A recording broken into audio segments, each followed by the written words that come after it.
I'm Anu Mishra, VP Application Engineering. I lead the digital transformation initiative in Mercury, also responsible for our cloud transformation. I'm going to be talking about what we did with our low-code platform Mendix today, and where in the digital thread initiative this entire set of application falls under. Right. First, let's talk about Mercury. What do? We were founded in 1981. Our business model is really unique, as mentioned, right? We sit in the intersection of high tech and defense, right? We are one of the defense industry's largest commercial secure sensor and mission processing company, right? So basically, only commercial provider of processing subsystems in the A&D industry, right? So I'm going to be focusing on our digital thread journey. And again, Chris had mentioned earlier about what it means to different people, and digital thread as the process and the concept states, right? It can be very different, for different enterprises, right? So we knew that for our digital transformation journey, we needed a roadmap to begin with. We had visionaries in our CEO Mark Aslett, and it was a top-down approach. We were tasked with coming out with a set of programs that you can start off with and lay out our digital thread journey, right? So what I'm going to walk through today is how we went around first conceptualizing digital thread as it pertains to us, right? And we created a roadmap for our digital thread, and I'm going to talk about that and how it relates to our agile DevSecOps and model-based systems engineering initiatives and so on.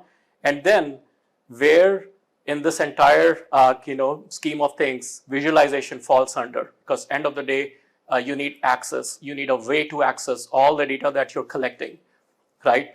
So we started off with when Joanne came to us earlier about, okay, this is what Mendix does, and they had a very nice track structure scale kind of a way of implementing low-code platforms, right? Well, you can call it crawl, walk, run, and so many different ways to go about it. We didn't use the word crawl, walk, run because every stage of this process will be running, right?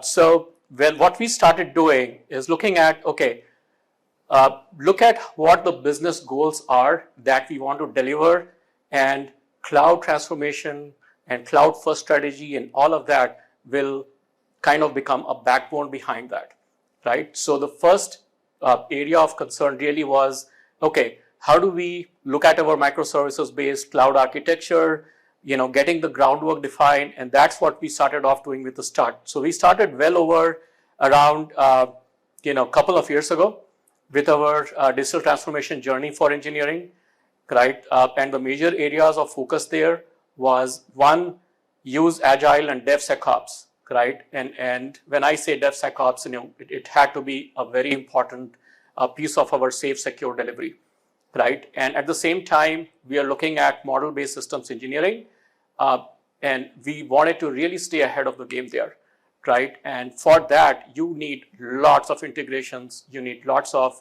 different connections at a very early stage in the life cycle, right? So that was a key. And then along with that, another task at hand was, okay, so can you do all of that with an on-prem infrastructure, right? Yes, you can, right? Yes, you can definitely achieve, most of the things that we are going to talk about on an on-prem infrastructure too, but how fast, right? And that's where, we had to come out with a faster way to implement this and use the latest technologies which are delivered, with microservices architecture. And that's where it became, pretty obvious to us that we had to go around with a cloud transformation journey at the same time, right, with these major programs. So in phase one, we got DevSecOps practices defined, right? It includes a agile development approach, and this is something that we started off doing and doing great work for us. And our high-level roadmap, basically, we finished off with our start phase about an year ago, and we are, if you ask like where we are in this journey, we are in the middle of a structure, right? So we have expanded it across every program. So we were moving from a product-based to a program-based delivery model, right? And when you get to that, you need to define, a pretty standard way of, managing the programs. Security was of prime concern, right? At the same time, we needed a very highly scalable and do kind of simulations that it's very tough to perform for complex models that we were getting into, right? And for meeting those level of complexity, it was very obvious to us that we needed a high performance compute environments to go with this, right? So with MBSE designs implemented, so we have quite a lot of programs that have already gone through our MBSE journey. So we are in the middle of a structure over there too. And most of the automated test environments and simulations, we have proven that with, MBSE. So data lake formed a very major, part of this platform. So when we talked about, having so many different integrations, having so many different stages that your product life, would really go through, right? If you are starting off with a model, right, in Cameo, how does it interact with the rest of the ecosystem, right? Where does PLM come into picture? Where does, interaction with CRM occur? And we are talking about a gamut of different applications there. That's where, we made data lake, kind of a very central part of this platform. And then, when you talk about scale, now that's where we're going to go for continuous enhancements. And, we are looking at predictive analytics. And Chris also mentioned, what's next now? So how does AI, ML, these words are broadly used nowadays, the thing to do. But then, like you said, where do we use OpenAI architecture, right? Where does that fall into this place, right? Yes, you can have a lot of learning algorithms over all the data that you have collected so far, but can it give suggestions intelligently, right? And that's the kind of, scalability we want to finally get to, right? So that's going to be next. We have done pieces of our scale, part of the roadmap as well. And, we have one of our partners in the room. If you want to get into some technical details, Greg Sprouls is here from Epius. Greg, so, reach out to him if you have any questions, about how we did this, at a technical level. But essentially, I'm going to share with you our steps in our journey, right? When we talk about digital thread, again, from concept to service, design, manufacturing, name it, right? What does that mean to us, right? So before we even got into, deciding exactly what steps we're going to take, how many different modules, what applications we're going to develop, it wasn't about introducing low code. It wasn't about introducing cloud. It was about meeting business goals and what benefits we're going to get, right? So there's so many spreadsheets that we used to have earlier, and that had its purpose. It was working. It wasn't failing, right? So there's a lot of non-value add work that an engineer has to perform if you're using so many spreadsheets in that process, right? So we started targeting some of those and not just do it, in isolation. One, let's say, part management, automation, let's just do that first. No, so we first took a broader outlook to this, right? So the term digital thread, it was used in the Global Horizons 2013 report, right, by a Global Science and Technology Vision Task Force, right? But even in that report, they mentioned that it can mean different things to you, right? So for us, we focused on our entire product lifecycle, what stages it goes through. Now, the reason design stage is not grayed out here, it's because that's our first focus, and that's where we focused on our pilot stage, right? We knew we had to connect rest of the dots. If you're doing model-based systems engineering, you can't just focus on one piece of it, right? It is going to interact with the rest of the simulations. But yes, so that's where we started off. And whether you're talking about specifications, functional architecture, system architectures in Cameo, or you're talking about your CAD model stored in SolidWorks, and whether you're talking about some requirements in Java, right? All that interaction was always in context of a program, in context of a product, and that had to be connected, right? So when we're talking about our digital thread, it's our products. Like you can see a build secure product in here, that we really studied as to what it would take through, right? With our contract suppliers, and if that had to be, plugged in to our design process. There's design collaboration that always happens, right? So with the suppliers, how are we interacting with them, right? Were we just going to continue sending them, these files through FTP? There are spreadsheets where you maintain what, answers came from them. But in an age where, you are so used to Skypes and Teams and that way of collaboration chats, it doesn't make sense for us to keep doing that, right? So that's where we started, spreading, looking at an overall view, right? And what it really means to us. So this first step was really to conceptualize that, right? And it also helped us understand our process and document all those different areas and look for non-value add services. So if I'm a mechanical engineer and my daily work is in SolidWorks, I'm going to keep getting in there every day in, day out, right? My level of interaction should be with my work on my design every day, right? I shouldn't have to go search for the latest and greatest in some system, plug into another system, find out I have a question with, from one of my colleagues, where do I get that answer? All that connection had to be made, whether it's an interaction, a discussion board happening somewhere, whether it's, in context of a requirement, you're trying to fulfill something, with a design, and what is your interface in this entire journey, right? That's what we were focusing on. So I'm going to talk about our visualization journey on this digital thread. Right, so again, it's a communication and data framework, right? So we started looking at our electrical, mechanical simulation. So this piece of it, right, on our thread is more around our design, product definition phase, right? So when you're talking about just an electrical, from concept, design, test, right? How does that piece of the product, right, this process, plug into rest of the process with mechanical? That again goes through its own design gateways, right? There'll be a concept, design, test there too, right? And how does that plug into simulation, right? So much of activity around just the product definition happens on a daily basis, right? And on the right side, when you look at manufacturing engineering here, it's more around, the enterprise definition part of it. So that's where, you could be maintaining your inventory in an ERP system, your, MRP runs there, and financials and so on and so forth, right? And then at the lowermost end there, you see we had a lot of focus around our DevSecOps, right? So that's where, our asset library, the ALM pieces of it was getting done, our system design, right? Which again, we were doing with model-based systems engineering now, right? So how does that link in this entire process? So we started creating the thread here.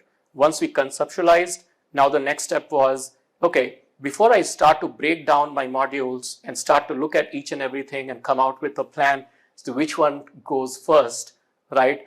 Where is the most maximum benefit in this entire process, right?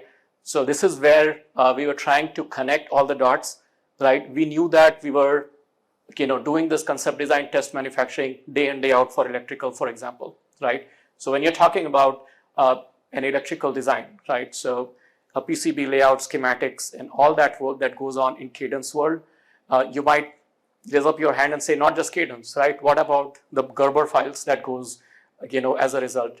Where does that go, right? And again, what happens to non-Cadence applications? You have acquisitions, you have other tools in that mix, right? I always validate my designs using Validate, a mentor graphics tool. Where does that fall into picture, right? What about NPI process? Where does Valor fall into picture, right? So all that definition was really going on the electrical side. We went to that level of detail, what processes we follow, and then which tools we use in that journey, right?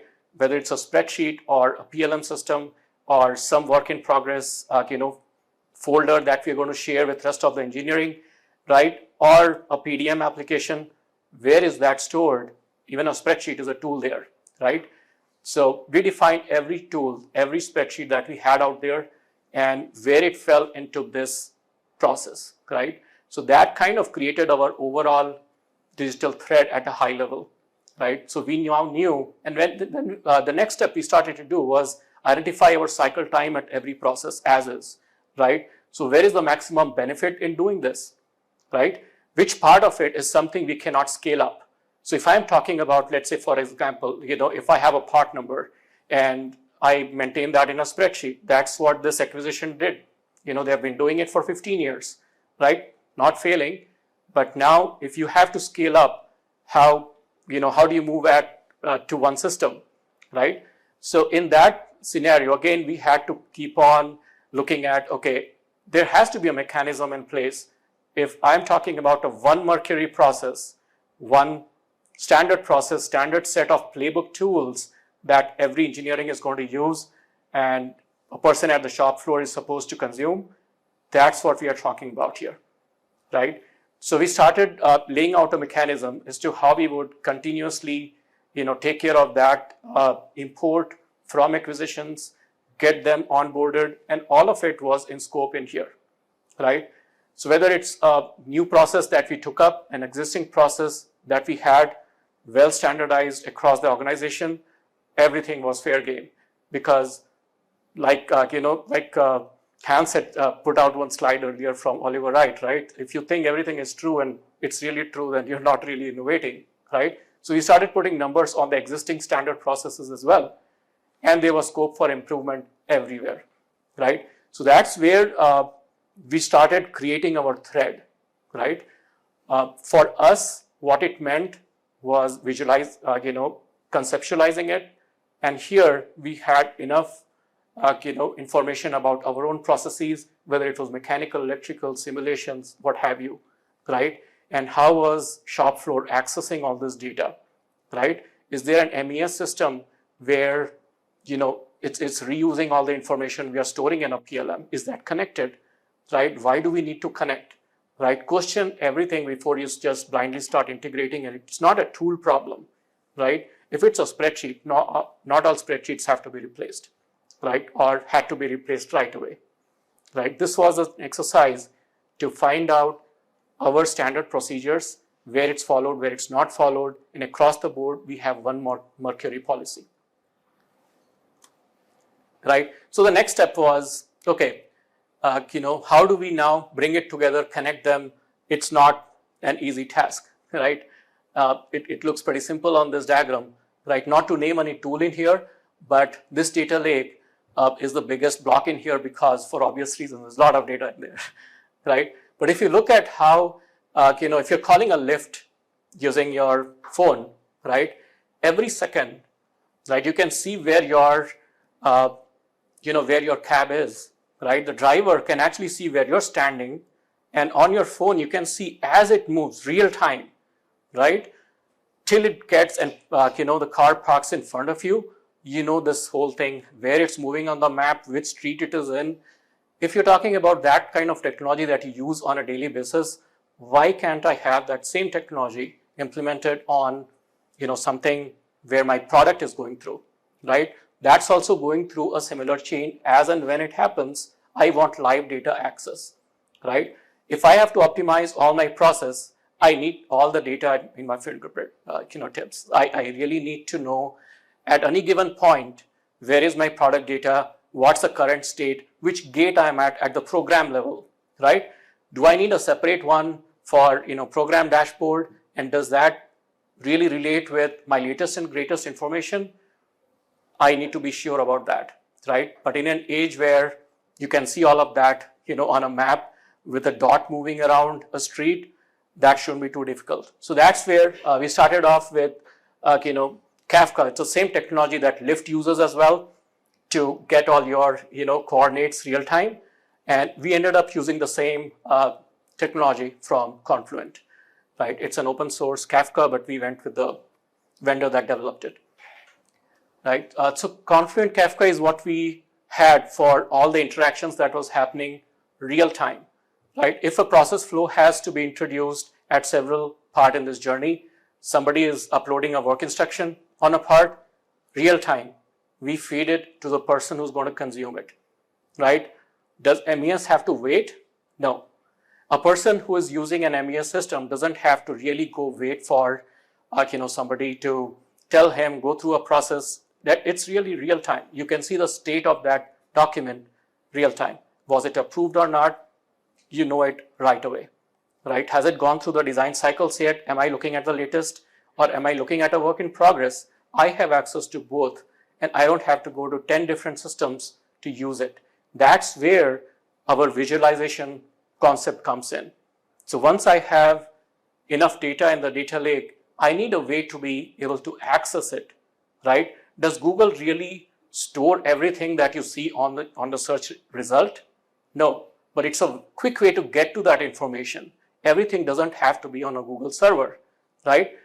You Google anything, it comes out with 100 results. Once you click on it, it gets to that location and you don't really need to know where it got served from and so on. That was our idea for this visualization portal.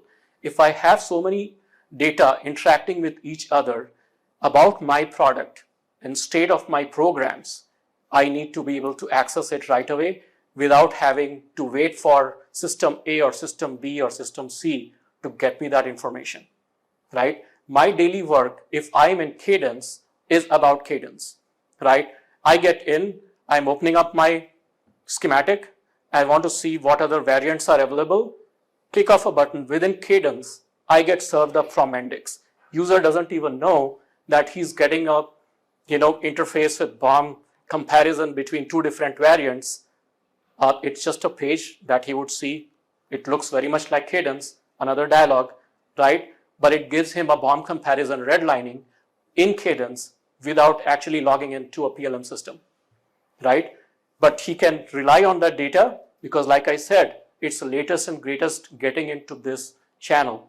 And it's really the data lake that's really feeding him that information, right? It's Mendix through which he is visualizing it, but he's in his application of choice, right? Whether I'm in SolidWorks or Cadence, I don't have to worry about which application I'm accessing, right?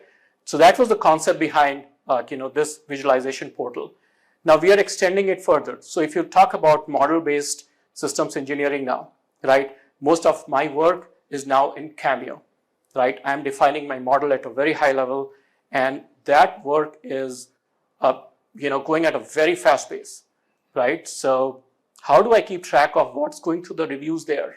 And if I got a customer comment on a particular part of my architecture, is that getting fed into my latest and greatest, model?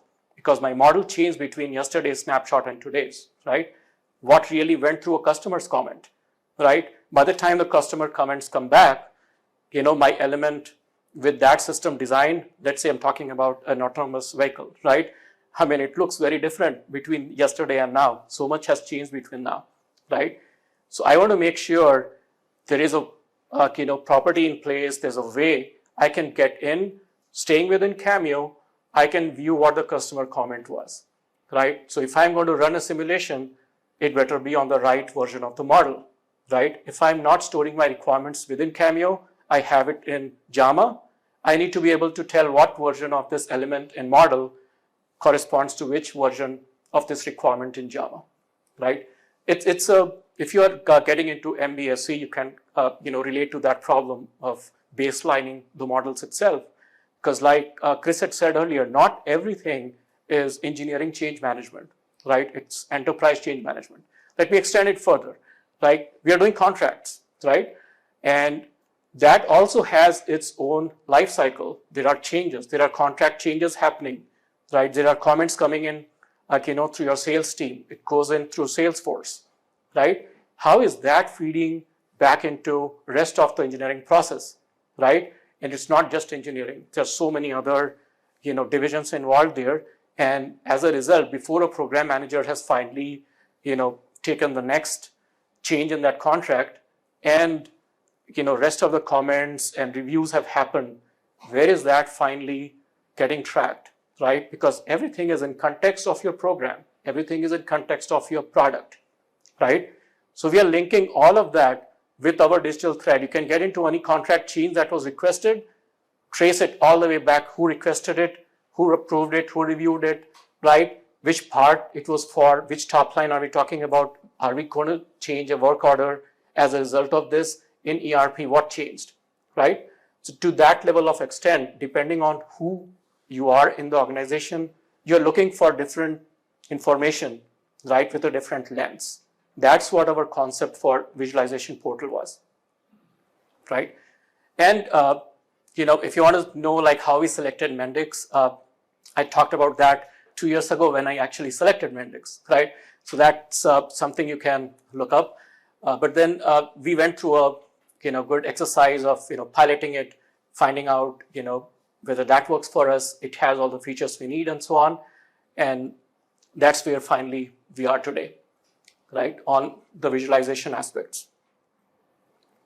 Now, another key feature here is not everything is internal, like you've seen here, right? So I'm plugging in so many different pieces of information here, right? If factory logics is telling me what the process flow is, how it came into being, and there are some of these, applications or information where it's outside of this. So you might be wondering, like, if a supplier PCN has happened on my part in a BOM, everyone here, like if you're, into PLM, you know that, yes, there is a supplier PCN process in place, and these are the people who review it, these are the people, who publish it, and that's how the change finally happens, right? But then we took a step further, right? We are connected to Silicon Expert right here. And if a change has been introduced by a supplier, that PCN information, before it came to you, they actually went in Silicon Expert and updated that information already, right? But we are directly plugged into Silicon Expert here, right? So on the fly, our system can directly get in, tell the right people, hey, listen, I have automatically created a supplier PCN for you. I've done a where use for you already. And in Mendix, you can get in and see what's the impact of that change, whether you really need to take it forward or not, right? So that's how, the obsolescence process is also plugged into this entire automation, right? Next thing, I'm going to briefly touch upon this visualization layer architecture. Now, I talked about cloud transformation being, done in parallel, right? So we wanted to do this with the latest and greatest technologies that are out there, right? And we went with a cloud native architecture, but at the same time, we are into aerospace and defense, right? So it was security was of prime importance, right? So we had to have this, within Mercury network, and we couldn't really, go with a cloud version of Mendix. But then that doesn't mean that we had to go with a traditional infrastructure way of deploying this.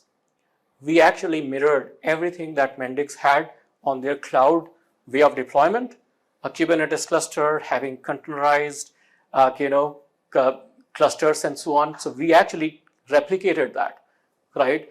And for every app that you see in here that we have gone live with so far, all those 20 plus apps that we are now live with, they're part of this infrastructure as well, right? So we had a very, thorough study of how we should be going live with this, and it could not have been, with a traditional approach, because speed was of prime importance, right? Speed of innovation had to be fast enough and in line with some of the cloud technologies. And just because we are not directly on the public cloud does not mean you cannot be on cloud, right? That's where we selected AWS GovCloud, which is DFARS, FedRAMP certified, and every one of our requirement was met there. But still, we kept it within our network, right? So even though it is on the cloud, we have access to all the technologies, but it's still secured within our firewalls, right? So given that,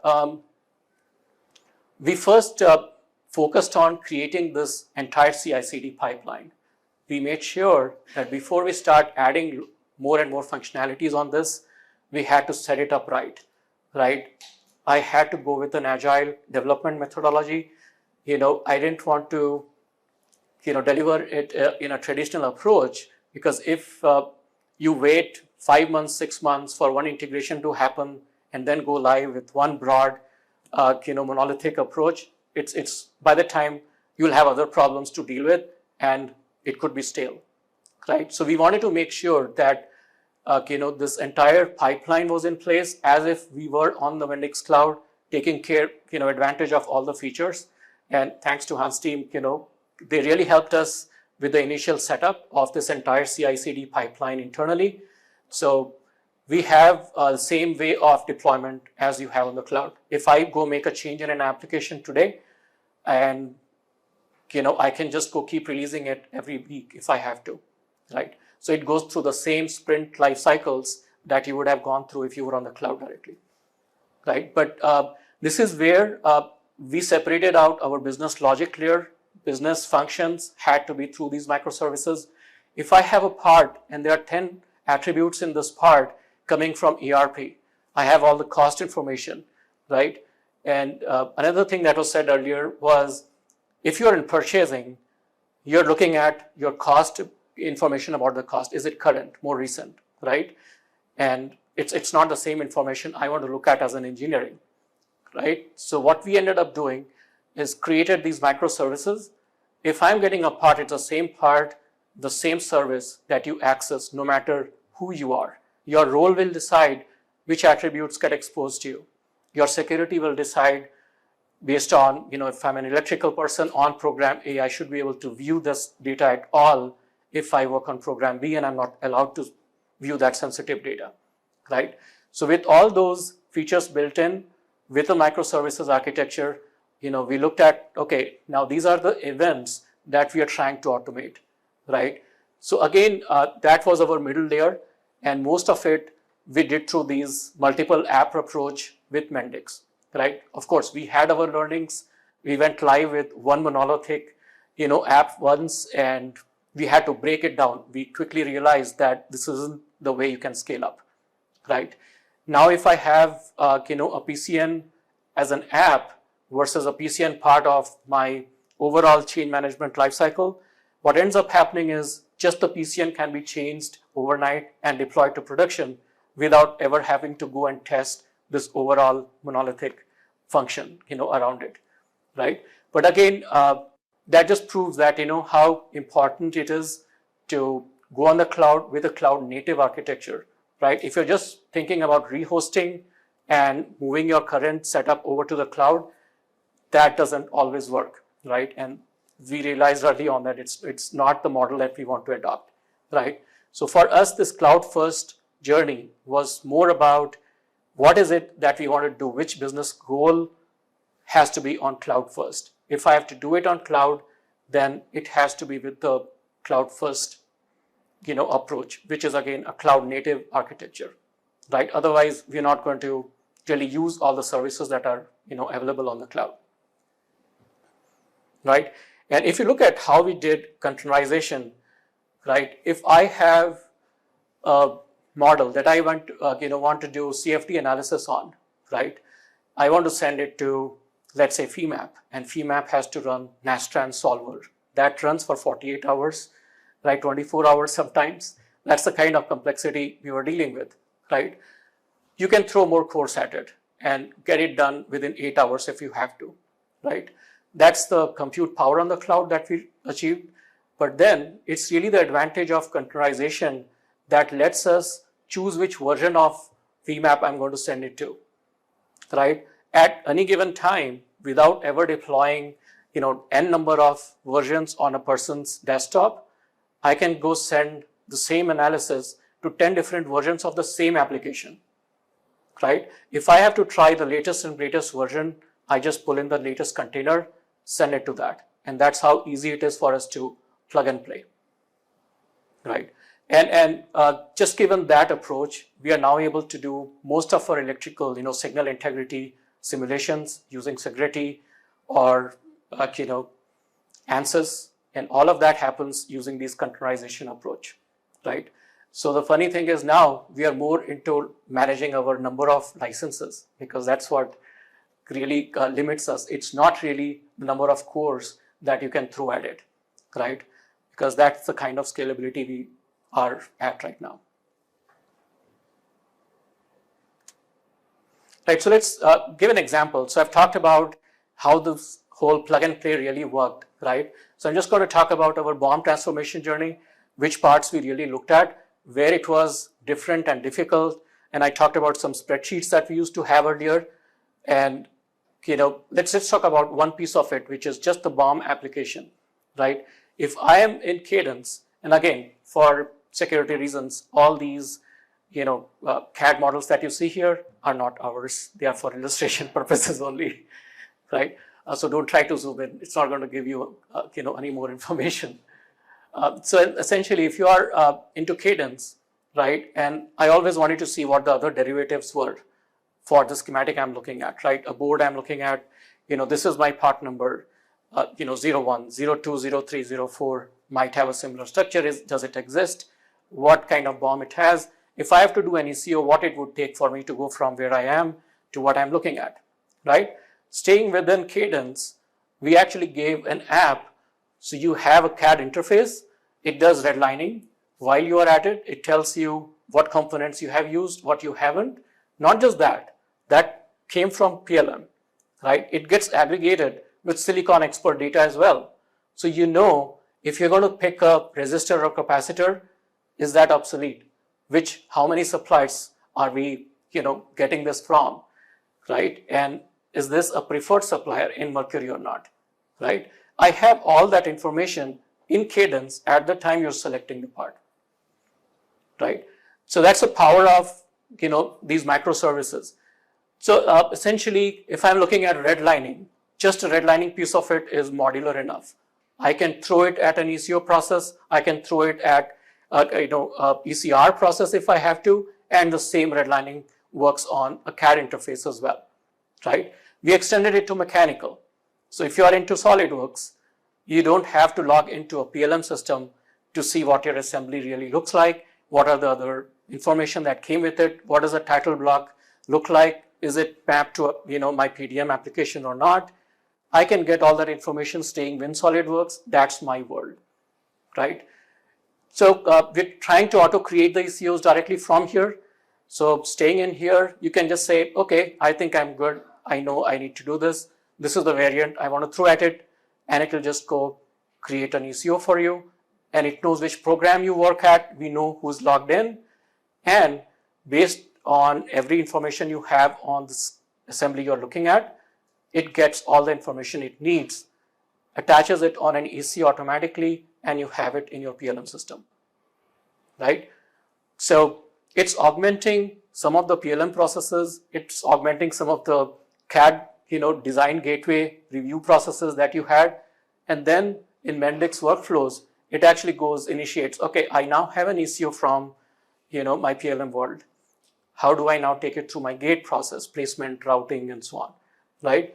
All that happens within this application in Mendix. So user can now get in there, see if, all the gateway reviews have happened, and then it takes it over, to the ECO process in PLM. Now, on top of that, while we had this, right, we were looking at different visualization formats. And it's very neat to look at, Chris, when he showed this accelerator, program and how cool those JT visualization files really look at. But it's not just the cool aspect, right? You can do markups on it, right? You can rotate the model staying at the shop floor, and, people are adding augmented reality to the mix too, right? And we wanted to take advantage of that. So what we ended up doing is use Mendix 3D Viewer, which was just being released at the time, and plugged it in, Mendix. So as part of, this whole visualization concept, you can actually rotate your drawing, your final assembly from SolidWorks without ever having to get into SolidWorks, right? And we are extending that now to markup processes and ECO. That's coming soon, right? But then what does rest of the ecosystem look like? We ended up creating a search engine, right? So you can get the latest and greatest information with your own different views of the same info, right? So if I need my latest drawings, I just use it as a Google search, right? I search a part, I get every information about the part, part, whether it's from an ERP system, PLM system, we even say like, okay, these opportunities have been created in Salesforce for this, right? At which stage that opportunity is, right? You can get every downstream, upstream information about that part just from a search engine, right? And that's where, so when I said manufacturing planning, it actually now goes much broader than that, right? So that was our, journey around, just one example of what we did with the bomb. Now, what was our implementation approach, right? Like I talked a couple of years ago, we did one very simple, the simplest of app you can imagine. I just needed to store skill sets of every engineer, with every tool that he's having expertise in, whether he considers himself an advanced level in SolidWorks, a beginner, intermediate, what certifications he has had, is it a, PMP certified, TPM, and so on and so forth, right? That was our beginning of, Mendix journey. And we knew we had to do a quick pilot, and that just fell into, that definition.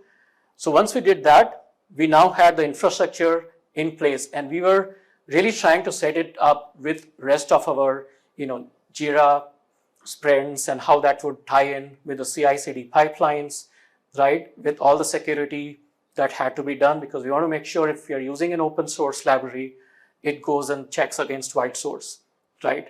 Are there any vulnerability scans that has to, be done before we start to use it? So all that was built into place, right? At the word go. That's what we initially focused on. And then another big question was, okay, it's a new skill set, right? Do I do it? Do I develop my own team? Do I just identify a partner, go with it? We have a good mix of both now. Like I said, Greg Sprouse is from EPUs. We identified them as our key partner with 100 plus engineers who have delivered Mendix projects, 50 plus certified professionals in Mendix, some 10 advanced level as well. Greg happens to be one of them. Thank you, Greg. So again, this is a key here, because at the same time we were also developing these skill sets internally, because as and when, like I said, the pace of innovation is so fast that we are now having to slow down to catch up, with business, because that's the kind of, infrastructure we now have in place. Now, just for that, right, we want to make sure our team is skilled enough to take it to product, once it's in production, they have enough information to make changes, right? So as Greg's team keeps hopping, from one app to the next, we keep developing the internal skill sets who keep, going with this whole maintenance cycle for what's live. Our, next foundational approach was really to set up a foundational layer, which is where we focused on some parts and BOM management. And, like I talked about, the Cadence integrations, the Salesforce integration, ERP integration, PLM integrations, all that was done, setting up the data lake with all different set of data entities that are getting stored across the lifecycle. That's what we focused on to create this foundational layer. Once we have that, now our next step is to now identify, okay, where can I learn from this data? If I have so much of, let's say sensor data that I've now started to store as and when it gets tested, I might as well learn from it, right? I'll give you an example. So very recently, we actually plugged in all the data that we had in the data lake to our CI/CD pipeline. We ran like an Elasticsearch on it. And what ended up happening is we were able to detect and notify people about failures that were happening real time, right? And that was very valuable, to the team. To actually dig through the entire set of logs on a, CI tool is not an easy task, right? With multiple people working on the product. And this really, proves how, important it is to start to store that data and how you can leverage that to, cater to so many different app development and develop all these different, capabilities. Now, once we have that, our next item is really to look at some of the other capabilities we can add to this data, right? Augmented reality happens to be one of them. And because we have an MES system also plugged in, we can actually learn from that data as well, right? And show this data on factory floor visualization real time, right? So we have started to look at that.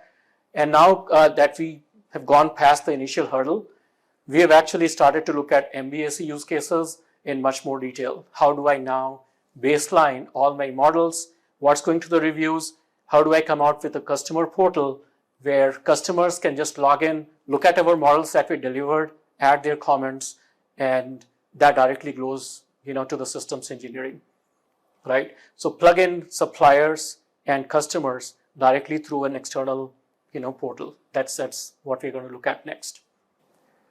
All right, thank you for your time, and it's glad talking to you.